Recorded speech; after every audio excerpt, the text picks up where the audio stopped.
Red Circle Bagram Air Base, Afghanistan's military jewel that haunted America even after withdrawal. In the heart of Afghanistan, on the outskirts of Kabul, lies Bagram Air Base, one of the largest military installations of the century. Originally built by the Soviet Union in the 1980s, it became America's biggest fortress after the U.S. invasion in 2001. Bagram symbolized power, espionage, and devastating air supremacy. Origins: the Soviet era. When Soviet forces entered Afghanistan in 1979, they realized that control over land required dominance in the skies. Thus, north of Kabul, they built a massive air base, Bagram Base. The base stretched over nearly 20 square kilometers, about 5,000 acres.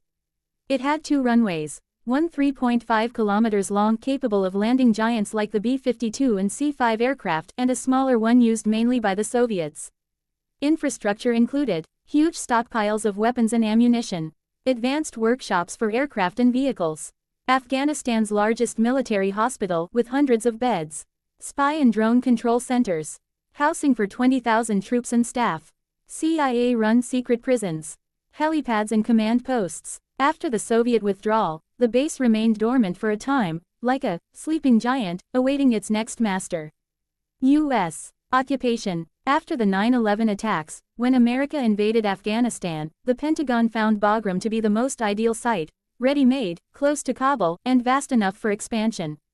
The U.S. rebuilt and modernized it, installed state-of-the-art surveillance and communication systems, turned it into the hub for CIA and drone operations.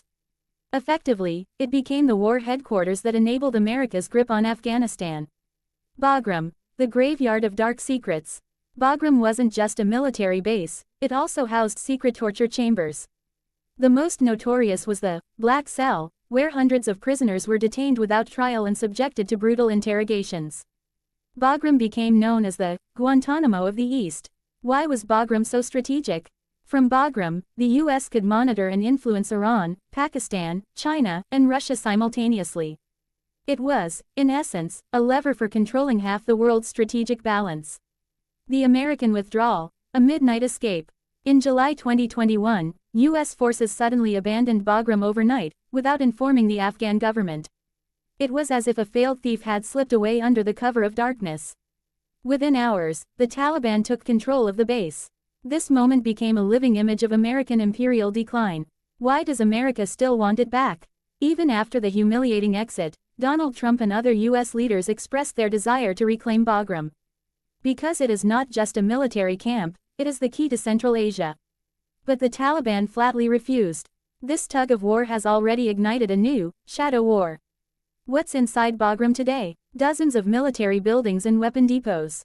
Reports suggest some of America's advanced surveillance equipment was left behind. It is believed that countries like China are now studying the remnants. Conclusion: Bagram is not just a military base, it is a monument to the Soviet defeat. A coffin for American arrogance. A new, Cold War weapon, capable of reigniting tensions between East and West. The truth is simple: whoever controls Bagram, controls not only Afghanistan, but also influences nearly half of the Eastern world.